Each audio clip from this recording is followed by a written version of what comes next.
Good morning, students. I am Kuldeep Singh. Today we will discuss about operating system. हमारा chapter चल रहा था session operating system. तो हमने बात की थी लास्ट वीडियो में ऑपरेटिंग सिस्टम की, और मैंने वहां पर आपको दो टर्म्स बताई थी। दो टर्म्स के नाम दिए थे, एक था आपका कर्नेल और दूसरे टर्म्स मैंने बताया था आपको सेल। ये दोनों ऑपरेटिंग सिस्टम के ही पार्ट है। अगर मैं बात करता हूं तो ये दोनों कर्नेल और सेल दोनों ही ऑपरेटिंग सिस्टम के पार्ट है। इस बार आपकी बुक में ये पार्ट्स नहीं दिए गए, लेकिन ये इंपॉर्टेंट पार्ट है, इसलिए मैं आपको ये डिफाइन कर रहा हूं, बता रहा हूं कि कैसे कहां पर होते हैं ये। अगर हम यहाँ बात करें ऑपरेटिंग सिस्टम की, तो दो पार्ट में मैंने यहाँ पर डिवाइड कर दिया है। एक है कर्नेल, एक टर्म्स मैंने दी कर्नेल, और दूसरी हो गई सेल। अब ये होता क्या है और कहाँ कैसे वर्क करता है, मैंने आपको एक डायग्राम बना दिया। हार्डवेयर,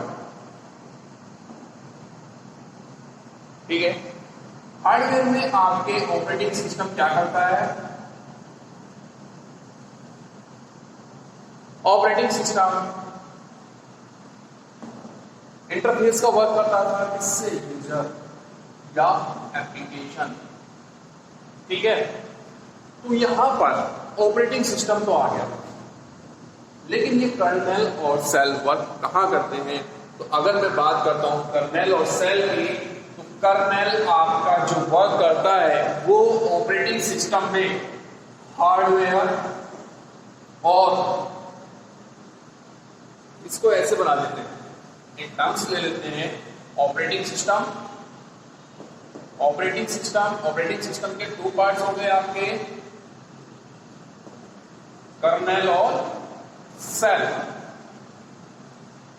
ठीक है। ऑपरेटिंग सिस्टम की जगह लिखिए आप एप्लीकेशन या यूजर। यूजर्स कैसे यूज करता है? एप्लीकेशन के द्वारा।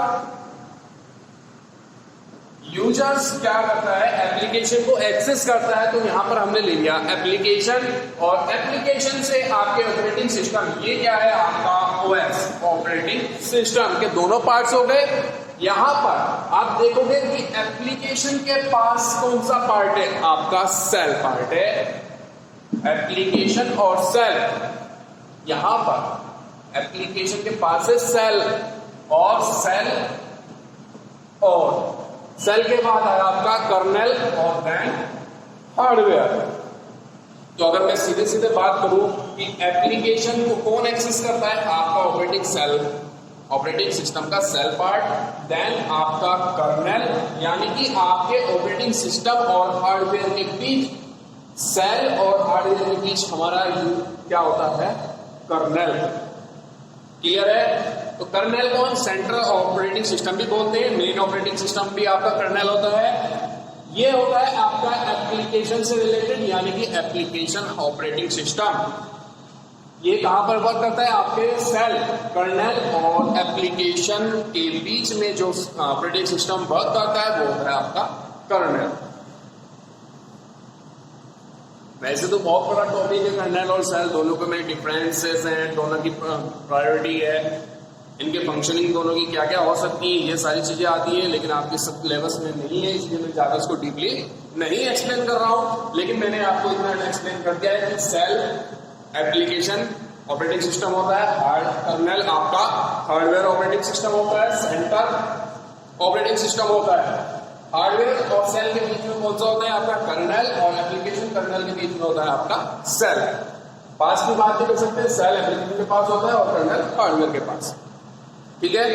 चलिए अब हम बात करते हैं हमारे न्यू टॉपिक की, रिलेटेड टू ऑपरेटिंग सिस्टम, यानी कि function of an operating system. इसको इरेज कर रहा हूं।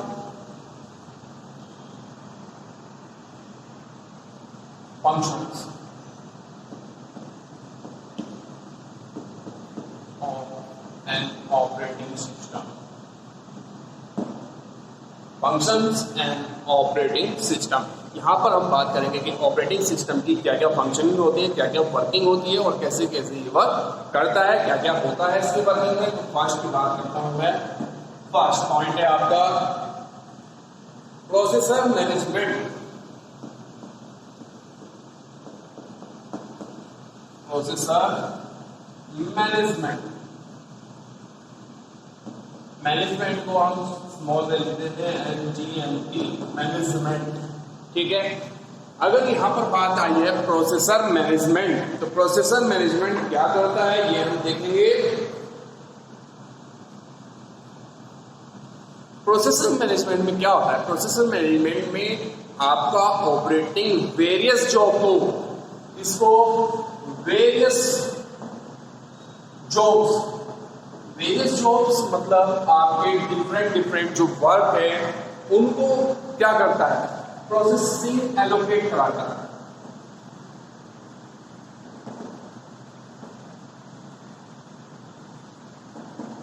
प्रोसेसिंग एलोकेट कराता है मींस आपकी जो डिफरेंट एप्लीकेशंस हैं, जॉब्स हैं, उनको एग्जीक्यूट कराने का काम कहां से होता है? आपके ऑपरेटिंग सिस्टम से होता है। ऑपरेटिंग सिस्टम ये बताता है कि आपको कौन सी जॉब एग्जीक्यूट करानी है, कौन सी जॉब रन करानी है, कौन सी एप्लीकेशन को आपको कब टाइम देना है। ये होता है आपके प्रोसेस मैनेजमेंट में। अगर इसकी डेफिनेशन की अगर मैं बात करता हूं तो an operating system manage the working of the processor by allocating various jobs to it. It also ensures that each processor and application receive enough time application को आपके enough time यानी कि जो आपकी जॉब्स है, एप्लीकेशन है, उसको enough time मिलना चाहिए प्रोसेसिंग के लिए। क्लियर है प्रोसेसिंग मैनेजमेंट? अब हम बात करेंगे सेकंड एप्लीकेशन की। सेकेंड एप्लीकेशन में आता है आपका फंक्शनिंग मेमोरी मैनेजमेंट। अगर मैं बात करता हूं मेमोरी मैनेजमेंट की, तो आपका ऑपरेटिंग सिस्टम मींस आपका यहां पर कंप्यूटर से है। कंप्यूटर ऑपरेटिंग सिस्टम क्या करता है? आपके मेमोरी एलोकेट कराता है। मेमोरी एलोकेट कैसे कराता है? आपकी हार्ड डिस्क जितने भी प्रोग्राम होते हैं, आप सभी को पता है, प्रोग्राम्स एप्लीकेशंस आपके हार्ड डिस्क में सेव होती है। कहां पर सेव होती है? आपके हार्ड डिस्क में। और हार्ड डिस्क से ऑपरेटिंग सिस्टम क्या करता है? रैम में, आपके रैम में मेमोरी एलोकेट कराता है कि इस एप्लीकेशन को प्रोसेस होने में, इस जॉब को प्रोसेस होने में कितना मेमोरी स्पेस चाहिए। ये सारे आपका ऑपरेटिंग सिस्टम बताता है। आपने एप्लीकेशन जो कोई भी एप्लीकेशन रन करोगे तो वो कहां जाएगी? सीपीयू के पास। सीपीयू के पास जाएगी तो वहां पर उसको मेमोरी चाहिए होगी, क्योंकि मेमोरी से ही तो गई एप्लीकेशन। तो हमारे रैम को वो ऑपरेटिंग सिस्टम इतना मैनेज करता है कि आपकी एप्लीकेशन रैम में जाए, रैम से आपके प्रोसेस होने के लिए सीपीयू में जाएगी। तो जितनी भी मेमोरी एलोकेट चाहिए उसको एप्लीकेशन रैम में, यहाँ पर एक इनपुट हुआ रैम के अंदर और उसने कहा दिया आउटपुट सीपीयू को, और सीपीयू से फिर वो आउटपुट लेगी नई एप्लीकेशन को प्रोसेस करने के बाद, एग्जीक्यूट करने के बाद जो आउटपुट लेगी वो कहाँ देगी? फिर आपकी एप्लीकेशन को देगी। तो इस प्रोसेस के लिए जितनी भी मेमोरी चाहिए वो मेमोरी कैसे मैनेज करना है? ऑपरेटिंग सिस्टम अपने आप करता है कि मुझे कितनी मेमोरी एलोकेट करनी है। अगर सारी मेमोरी रैम को ही एलोकेट कर दी, एक एप्लीकेशन को अलॉट कर दी ऑपरेटिंग सिस्टम ने, मेमोरी मैनेजमेंट नहीं किया, तो आपका सीपीयू क्या करेगा? नेक्स्ट मेमोरीज के लिए, एप्लीकेशन के लिए बैठा रहेगा, फ्री आइडल हो जाएगा, वो तो खाली बैठा रहेगा। तो यहाँ पर उसका फिर संपूर्ण यूटिलाइजेशन नहीं होगा, और यूटिलाइजेशन नहीं होगा तो सीपीयू आपका फ्री रहेगा, जिससे कि क्या? थ्रूपुट। एक वर्ड यहाँ पर मैंने यूज किया, थ्रूपुट। थ्रूपुट क्या होता है? थ्रूपुट होता है आपका जॉब एग्जीक्यूशन पर सेकेंड विद आपके processor, with A processor job execution पर सेकेंड। आपका सीपीयू प्रोसेसर एक सेकेंड में कितनी जॉब्स को एग्जीक्यूट कराता है, वो होता है आपका थ्रूपुट। यहां पर आप मेमोरी मैनेजमेंट देख चुके हैं। जब आपका थ्रूपुट कम हो जाएगा तो ये आपका प्रोसेसर खराब हो गया, यानी कि आपका प्रोसेसर अच्छा वर्किंग नहीं करेगा। इसलिए ऑपरेटिंग सिस्टम द्वारा मेमोरी मैनेजमेंट करना बहुत जरूरी होता है।